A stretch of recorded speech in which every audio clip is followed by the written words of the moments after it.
고문이 있다가 그다음에 이제 요즘 하고 있는 감금회가 우리가 이제 뭐 형부소라고 하기도 하고 교도소라고 하기도 이 교화를 하는 것이죠. 이런 쪽으로 가는데 그 중간에 과도기적으로 이걸 이제 처벌, 그러니까 이걸 퍼니시먼트라고 그렇게 번역을 하더라고요. 그래서 토르처에서 퍼니시먼트, 그다음에 디스플레인, 요게 이제 교육 이런 식으로. 그래서 오늘 다룰 거는 한 20년, 한 30년간에 걸쳐서 요걸로 가기 이전에 과도기적 단계가 어떻게 진행되고 있는지 그 내용을 다루게 될 겁니다. 그리고 다룰 책도 갖고 오시고 이래서 중간중간에 제가 강의한 내용이 책에 어디에 나와 있는지 가끔씩 이제 살펴보고 그렇게 진행하도록 하겠습니다.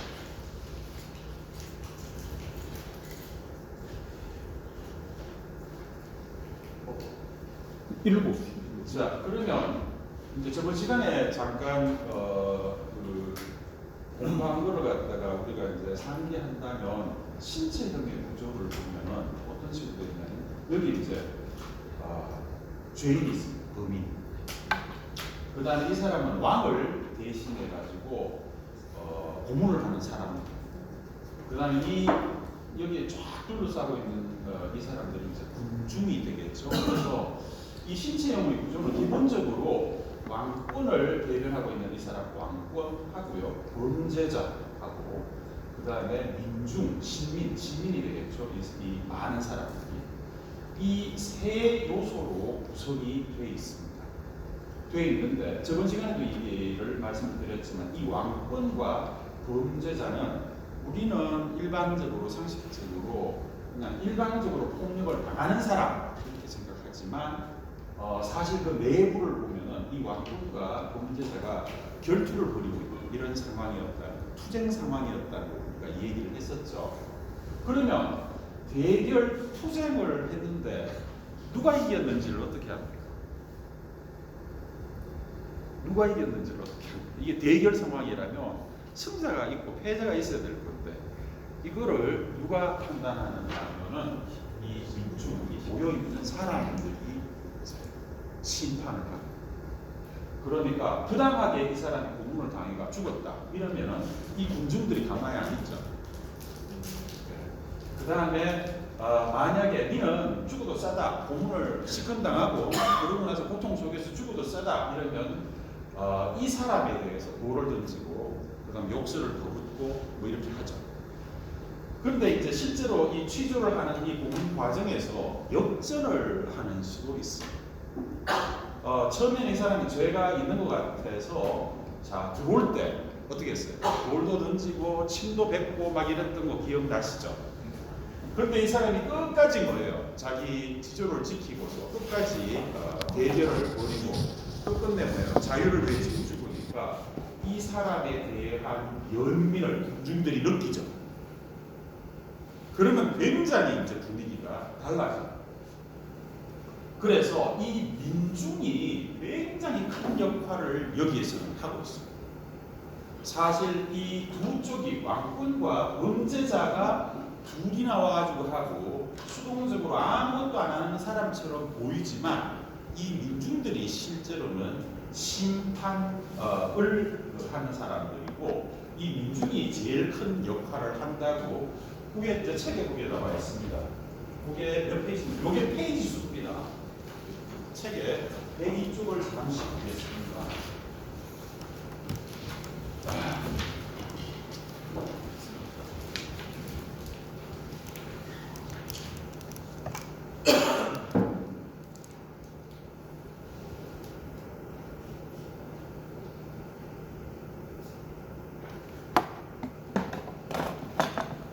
책의 102쪽에 그 제일 마지막 문단입니다. 제일 밑에 문단입니다. 첫 번째 줄 보시면은요, 신체형 의식에서 중심 인물은 누구라고요? 민중이에요. 페이지 수 맞습니까? 102쪽에 아닙니까? 책이 다른 것 같습니다. 책이 다릅니까? 우와. 이게 그럼 페이지 수로 하나씩 하죠.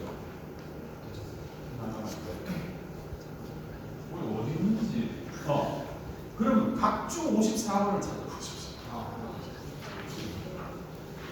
각주 54번을 찾아보십시오. 몇 페이지라고요? 110. 그렇습니까?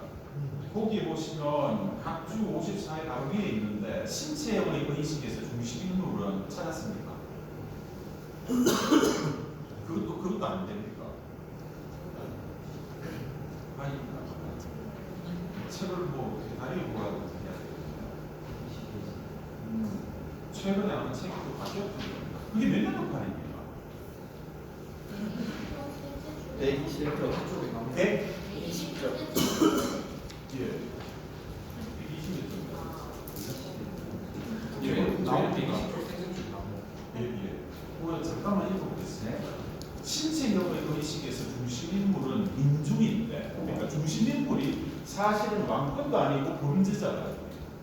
오히려 민중인데 실제로 현장에서 그들은 의식을 완성시키는데 필요한 존재라. 그러면 이 의식을 하는 데 있어가지고 이제 보시면 이 민중의 역할은 이중적 역할을 한다고 되어 있어요. 관객으로서 이 범죄자가 이런 범죄를 저질러가지고 끔찍하게 고문을 당해서 고통 속에서 죽구나. 이걸 보면서 두려움과 공포를 품게 됩니다.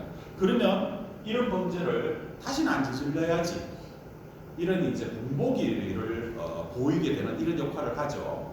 그와 동시에 이 페이임으로서 이 왕권이 정당하게 행사되는 건지 아니면 억울한 사람을 잡아가가지고 죽이는 경우는 아닌지 이거를 이제 하나의 증인으로서 입회인으로서 그거를 증명하는 이런 역할을 동시에 맡고 있습니다. 그러니까 이 두째 번에 그러니까 이 관객으로서의 민중의 역할은 신빈의 역할이죠. 그렇지만 입회인으로서 권력의 정당한 행사를 증명하는 이 입장은 바로 심판관의 입장. 이 이중적인 역할을 민중들이 하고 있었다는 거고요. 그런데 이제 문제는 이런 거죠. 이게 정당하게 권력이 행사돼야 되는데 실제로 보니까 이게 부당하다고 이 민중들이 느끼면 어떻게 됩니까? 그러면 이 민중들의 분노가 치밀게 되겠죠. 그러면 왕권을 과시하기 위해서 공개 채용을 하는데 이게 완전히 역전됩니다. 그래서 심지어는 이 왕권을 대변하고 있는 고문하는 사람들이 돌에 맞기도 하고요. 심지어는 어떤 극단적인 경우에는 이 사람들을 다 죽여버려요. 그러면서 왕권은 뭐예요? 참혹하게 권위를 손상당하죠. 그래서 이 처형이라는 것 자체가 이런 신체형이라는 것 자체가 굉장히 구조적으로 위험성을 내포하고 있는 제도입니다. 그러니까 언제 돌변할지 모르는 이런 상황이죠. 그래서 그 다음 문단 찾았으니까 그 다음 문단으로 가겠습니다. 그 다음 문단 가시면 이러한 공포의 장면에서 군중의 역할은 양이적이다 이렇게 돼 있죠. 그래서 민중은 관객으로서 호출돼요. 이게 관객의 역할입니다. 그죠? 그 다음에 거기에서 한 5-6줄 밑으로 내려가서 그들로 하여금 두려움을 품도록 해야 하기 때문이지만 하지만 또한 그들은 처벌의 보증인으로서 입회인이 되어야 하기 때문이기도 하다. 그래서 바로 이 두 가지 역할을 한꺼번에 한다고 이렇게 되어 있습니다. 그런데 이제 문제는 이게 굉장히 위험한 게임인데 부당하다고 군중들이 생각해서 분노를 표현하는 경우가 점차적으로 더 빈번하게 되죠. 그러니까 중세 내내 이런 식으로 해서 괜찮았는데 근대 사회에 들어오면서 17세기 말 18세기 들어오면서 부당하다고 판단을 하고 분노를 표현하는 이런 사태가 점차적으로 많아지기 시작합니다. 그러니까 요거를 순식간에 역전, 인스턴트 리버전이라고 하는데 이 페이지 수는 또 이제 또 안 맞겠죠. 순식간에 역전이 벌어져. 그래서 왕권과 민중이 대결을 벌이고 있는 이런 상황에서 갑자기 역전이 돼가지고 어떻게 되느냐면 이제 왕권이 조롱당하고 왕권이 참혹하게 져버리는 이런 사태들이 점차적으로 많이 벌어집니다. 이렇게 많은 이제 빈번하게 이런 사태가 많이 벌어지니까 왕권은 어떻게 대응을 했느냐면 이 그림이 잘 보일지 모르겠는데 여기 보면은 이제 그 보수대 뭐 이런 게 있는데 여기 국민들이 뭐예요? 요거 쫙 둘러싸죠. 네. 그래서 국민들이 쫙 둘러싸가지고 심지어는 이 그 범죄자들을 군중들이 구해내기도 하거든요. 그래서 저 고문 단상에 올라가지 못하도록 국민들이 막고 있고요. 그 다음에 멀찍이서 보도록 이 군중들을 격리시키기도 했습니다. 그런데 그런 정도로는 이제 사실상 해결이 안 되죠. 또 다른 거는 뭐냐면 가혹성을 증가시킵니다. 그래서 웬만한 죄인에게도 왕의 이 권력을 과시하기 위해서 엄청나게 큰 형벌을 내립니다. 자, 그러면 이게 악순환이 뭐였겠지? 다시 악순환이 반복되겠죠. 가혹하게 이 범죄도 아닌 이런 것에서 가혹성을 증가시키면 이게 더 부당하다고 보는 사람들이 더 많아지겠죠. 그러면 분노를 더 표현할 것이고요. 그러면 순식간에 이 역전 현상이 벌어지게 될 겁니다. 이게 이제 계속해서 이런 역전 현상이 더 많아지게 되는 이유 중에 하나입니다. 자, 그러면 이제 여기에서 뭐를 이제 우리가 봐야 되느냐면 왜 이런 사건이 도대체 벌어졌을까? 도대체 이유가 뭘까? 요거를 이제 생각해요. 그 내용이 여기에 몇 가지를 써놨습니다. 먼저 범죄의 양상이 변했어요. 그러니까 범죄는 양적으로 증가했고요. 굉장히 빈번하게 일어나요. 근데 질적으로는 범죄 내용이 약화됐어요. 이 무슨 말이냐면 이렇습니다.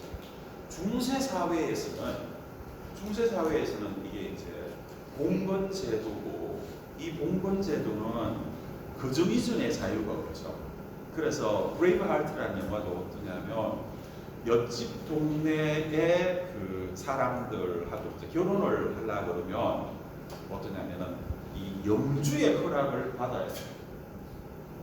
그런데 이제 영주가 예컨대 남자하고 여자하고 결혼을 한다면 누가 다른 마을로 가겠어요? 남자가 가겠어요? 여자가 가겠어요? 여자가. 그러면 그 여자를 갖고 있었던 영주는 노동력 하나를 잃어버린다. 그러니까 손해가 돼요. 그래서 영주가 결혼하기 전에 그 처녀를 데리고 자는 방식이 있어요. 그러니까 순결을 영주한테 바치고 시집을 가야 돼요. 근데 브레이브하트라는 영화는 어떠냐면 이제 시작이 그렇게 전개돼요. 둘이 이제 새로 사랑을 했는데 결혼을 하려고 보니까 이제 영주하고 같이 자야 되는 거예요. 근데 영주하고 같이 신부가 잘라 그러겠어요? 잘 안 잘라 그러죠. 저항을 하니까 이제 우발적으로 이 신부를 죽여버려요. 그래서 분노한 월러스가 이제 이 주인공이 반란을 일으키는 이런 스토리를 가지고 있습니다. 그래서 이 범죄가 어떠냐면 이런 거예요. 어릴 때부터 태어나서 죽을 때까지 한 마을에서 늘 뭐예요? 같이 지내요. 그러니까 특별하게 뭐예요? 범죄가 일어날 가능성이 별로 없죠. 근데 범죄가 일어나면 굉장히 묵은 감정이 쌓여가지고 뭐예요? 폭발할 때 범죄가 일어나겠죠. 그래서 범죄의 빈도는 봉건 시대에 그렇게 많지가 않았어요. 많지가 않았지만 묵은 감정이 10년, 20년, 30년 쌓여가지고 폭발을 하니까 그 범죄의 질은 어떻습니까? 굉장히 강도하죠. 그런데 이제 우리가 18세기에 들어오면은 범죄의 양 반대로 가는 거예요. 범죄는 양적으로 빈번하게 증가하는데 질적으로는 약화돼서 폭력성이 감소하게 됐어요. 그것은 또한 동시에 대상이 사람한테가 아니고 소유물이나 돈으로 범죄의 대상도 바뀌었습니다.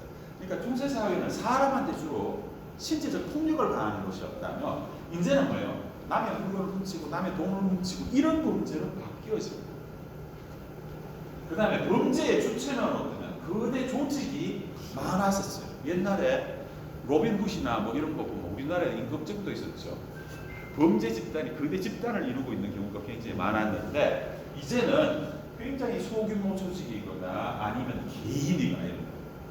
이게 이제 이렇게 된 이유는 자본주의의 발달 때문이죠. 그러니까 자본주의 발달로 인해 가지고 어떠냐면 봉건 사회는 무너지고 이 농촌에 있었던 많은 사람들이 도시로 이주를 합니다. 그래서 이제 그때 도시에 이주해가지고 농민들이 처음에 잤던 곳이 다림집. 뭐 비바람을 피하려고 하면 다림집이 제일 뭐예요? 그래도 낫겠죠.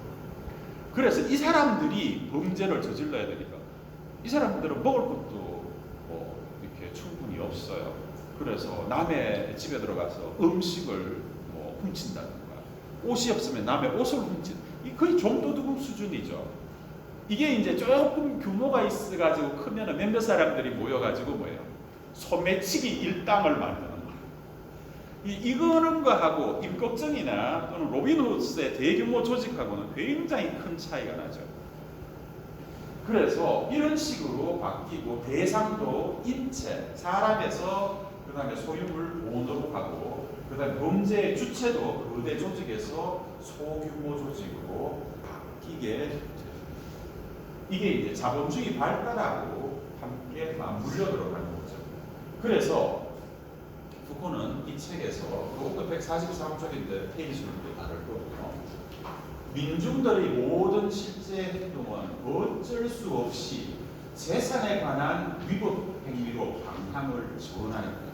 그러니까 이 사람들이 왜 범죄를 저지르느냐 하면 사실 먹을 것이 없어가지고 범죄를 저지르는 입을 게 없어가지고 범죄를 저지르는 거예요. 내가 범죄를 저질러가지고 엄청난 재산을 챙기겠다, 치부를 하겠다 이런 게 전혀 아니죠. 그래서 어쩔 수 없이 하는 이런 위법 행위로 바뀌어집니다. 자, 그러면 한번 사정은 민중들이 뻔하게 안다, 그죠? 그러니까 어떤 사람이 소매치기를 했어. 어떤 사람이 남의 옷을 훔쳤어. 어떤 사람이 다른 사람의 음식물을 빼앗아갔어요. 그래서 그걸 먹고서 견디려고 하고 있는데 그 사람을 심하게 고문해가지고 왕의 위세를 보이고자 한다면 사실 민중들은 뭐예요? 누구 편이겠어요? 범죄자의 사정을 너무나 잘 아는 거예요. 근데 왕은 어떻게 했습니까? 점점 더 심하게 처벌을 강화시켰죠. 그러니까 이게 서로 이제 안 맞는 거죠. 포인트가 안 맞는 거죠. 그래서 이제 이게 이제 본질적으로 문제가 됩니다. 그 다음에 이제 사법명령의 부패와 부채개선 부르주아의 인식, 요거는 그 다음 페이지에서 다루는데 여기에서 푸코는 이렇게 지적을 합니다. 무슨 얘기를 하느냐면 그거 이전에 또 이전에 얘기했어요. 그러니까 법제의 형벌 완화보다도 실제로는 그것에 선행해서 범죄 내용이 완화됩니다. 이제 좀 있으면은 그 처벌이 완화되기 시작하는데 그 완화가 어떻게 되냐면 왕권은 어떻게 하느냐면 이거를 더 가혹하게 처벌을 해야 된다라고 생각했지만 사실 많은 그 당시에 계몽주의 적인 지식인이라든가 아니면은 이 사법권의 많은 그 법관들이랄지 이런 사람들이 완화를 주장을 했어요. 완화를 주장했는데 그것은 뭐냐면 범죄 자체가 굉장히 완화된 거죠. 그거에 선행해가지고 그죠. 그다음 다시. 그래서 역사적 배경을 보시면 자본주의에 가까이. 그러니까 앵크루즈 무브먼트라는 건 아시죠? 앵크루즈 무브먼트 토지 종의 운동이라고. 그러니까 그 중세 사회, 봉건 사회에서 수세대에 걸쳐서 아버지의 자자손손 내려오는 이 땅에서 사람들이 내쫓기기 시작. 쫓아내고 이때까지 대대손손 농사를 짓고 살았는데 그 땅을 뭐예요? 다 뒤집어 엎어가지고 풀밭으로 만들고 양을 키우죠. 그래서 사람들이 쫓겨나는 게 이게 이제 토지 종의 이렇게 되는 이유는 여러 가지가 있는데 자 곡식 같은 거는 얘들이 뭐야 식민지에서 갖고 오면 훨씬 더 싸게 먹을 수 있어요. 그 대신 식민지에서 살 수 없는 천 같은 거 양보로 천을 짠다든가 이러면은 돈을 훨씬 더 많이 벌 수 있기 때문에 토지 종의 그러면 시골에 있었던 농민들이 도시로 나오게 되겠죠. 그러면서 아까 얘기했듯이 뭐냐면은 범죄가 약화됐지만 빈번하게 벌어지는 이런 상황을 맞게 된 겁니다. 그래서 인크루즈 무브먼트에 의해서 18세기, 19세기 농민들이 대규모로 도시에 이주하게 됩니다. 그러면 이 농민들은 무슨 재산을 들고 도시로 가가지고 사업을 할 그런 사람이 아니죠. 그냥 먹고 살기 위해서 가는 거예요. 이때까지 삶의 터전을 다 빼앗겨 버리고 그냥 새로운 삶의 터전을 찾아서 가는 거예요. 재산도 없고 뭐 아무것도 없이 그냥 가는 거예요. 빈털터리. 그래서 대규모로 도시에 이동하면 도시의 빈민으로 이 사람들이 들어가게 됩니다. 그러면 도시 빈민은 폭증하겠죠. 폭증하게 되고 그 다음에 이 도시 빈민들은 먹을 거, 입을 거, 의식주가 전혀 해결이 안 되기 때문에 이 사람들이 경제적 경범죄가 일어나게 됩니다. 남의 집에 가서 음식을 훔친다든가 옷을 훔친다든가 뭐 이런 거죠. 경범죄가 증가하게 됩니다. 이게 이제 기본적인 역사적 배경이고요. 그 다음에 부르주아의 영향력이 강화됩니다. 그러니까 이게 이제 자본주의가 성장한다고 말씀을 드렸잖아요, 그죠? 그러면 부르주아가 자기가 자주성가해가 돈 벌어서 이제 영향력도 좀 키우고 돈도 많고 재산도 이런 부르주아가 점차적으로 더 많아지죠. 이 사람들의 관점에서는 이렇게 경제적 비록 그게 경범죄라 할지라도 이런 경제적 범죄가 증가하는 게 되게 불안한 거죠. 그 이유는 뭐냐 하면은 새롭게 획득한 재산이 있잖아요. 이제 내가 이제 뭐 장사도 하고 조그맣한 관의 수공업도 하고 뭐 이래가지고 새롭게 이제 획득한 재산이 있는데 이렇게 경제적 범죄가 증가하고 그 다음에 거지들이 왔다 갔다 하고 이렇게 하는 사태가 굉장히 불안했대요. 그래서 이 사람들이 보는 이 사회는 뭐냐면 범죄가 사회 전반에 걸쳐서 확산되고 그러니까 거지가 없는 데가 없어. 소매치기 뭐 안 당할 수 있는 그런 안전한 곳이 없어요. 사회 곳곳에 이 범죄가 확산되어 있다고 느끼는 마치 전염병처럼. 그 다음에 이 새롭게 자기가 이제 획득을 한 이 재산을, 축적을 한 이 재산을 어떻게 지켜야 될지가 이제 자기 관심거리가 되는 거죠. 이런 상황에서 사회 전체적으로 소유권에 대한 자본주의가 발달하니까 소유권에 대해서 도덕적, 법률적 가치 부여가 굉장히 높아집니다. 예를 들면 이런 거죠. 선생님들 가운데 혹시 저 어릴 때 서리 해보시는 서리가 먼저 나옵니까? 네. 서리 해보신 적 있어요? 오, 야, 그렇게 생각되는구나. 아니, 그렇게 안 보이시는데. 저도 서리를 했어요. 근데 이 동네에서는 어떠냐면 서리 해도 뭐예요? 동네 어른들이 지나가면서 아유, 너 서리 했나? 많이 하면 안 된다. 뭐 이렇게 지나가지. 이걸 절도죄로 잡아넣지는 않죠. 근데 이제 요즘 그 농촌에 가면 비닐하우스하고 뭐 이렇게 해가지고 남의 밭에 들어가가지고 뭐 오이를 하나 따온다든가 토마토를 하나 가온다든가 이러면 어떻게 됩니까?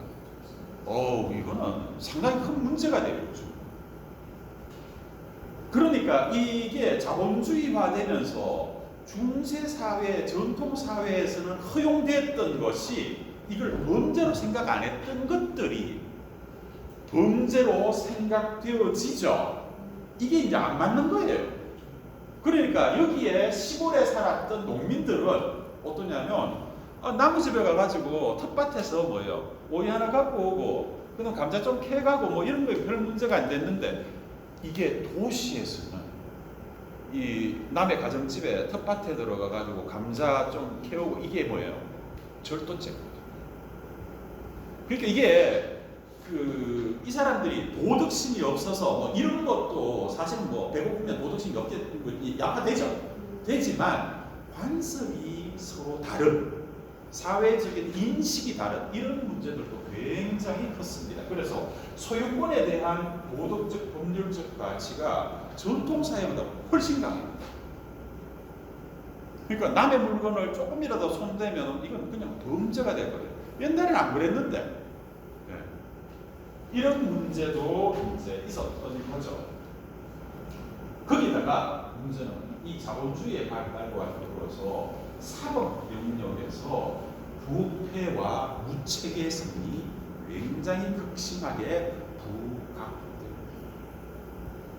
그거는 왜 그러냐면 이제 자본주의 발달이 되니까 왕들이 이제 부르주아들이 뭐 재산도 모으고 막 이런 상황에서 왕권을 과시하기 위해서는 엄청난 경비가 들어가요.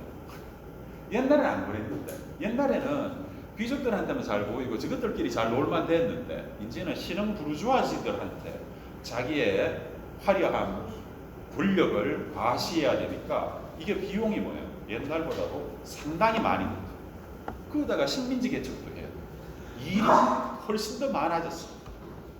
그러면 왕권 행사의 비용이 증가할 수밖에 없죠. 이 돈을 어떻게 충당하겠습니까? 이게 부르주아들한테 거둬야 되는데 이 부르주아들은 뭐예요? 딱 자기가 잘 챙기는 사람들이죠. 그 다음에 귀족들은 어떠냐면 옛날만큼 부를 축적하는데 힘들어져요. 왜? 부르주아들이 많이 갖고 갔거든요. 이런 상황에서 왕권은 비용은 증가하는데 이거를 될 수 있는 자원은 오히려 줄게 되거든요. 그러면 어떻게 되느냐면 매직을 왕이 자기가 재판관을 임명하고 그 다음에 관직에 사람을 기용한 권력을 그 권한을 왕이 독점을 하고 그래서 매직으로 그래서 많은 사람들이 관직을 샀어요. 재판관이 되는데도 이제 이 왕한테 돈을 바치고 이 재판관이 되는 경우가 굉장히 많습니다. 자, 그러면 내가 재판관이 되기 위해서 돈 써가지고 자리를 샀다. 그러면 나는 재판관이 내가 어떻게 해야 됩니까? 그렇죠. 아니 본전만 난 본전하려고 그거를 했겠어요? 본전 플러스 뭐예요? 최소한 알파가 얼마나 있어야 된다. 그죠? 이 알파를 키우기 위해서 간 거죠, 사실. 그렇죠? 예. 그럴 수밖에 없습니다. 그래서 어떠냐면, 그러니까 뭐 두 사람 중에 그 누가 범인이다, 누가 범인이겠어? 두 사람 중에 네가 범인이다, 네가 범인, 둘이가 싸운다면 누가 범인이다? 예, 재판관한테 돈을 더 많이 주는 사람의 이 얘기를 듣게 되겠죠. 그렇습니다. 그게 재판관이 돈 버는 방법이죠. 그러면 우리가 이제 흔히 하는 말로 무전, 유죄, 유전, 무죄가 된다. 그죠? 그러니까 심지어 증인이 있습니다 하고 증인을 대려 그래도 뭐예요? 증인이 얘기도 안 들어. 그냥 팡팡팡 해가지고 뭐 이제 판결해버리고 치우고 막 이렇게 되는 이런 사태가 벌어집니다. 그러니까 이 자기가 이제 매관 매집을 했을 때 드는 비용에다가 플러스 이익을 봐야 되니까 이게 재판에 무원칙성이 드러날 수밖에 없죠. 그러면 아까도 다시 돌아갔어요. 심판관은 결국은 누구라고요? 군중이죠.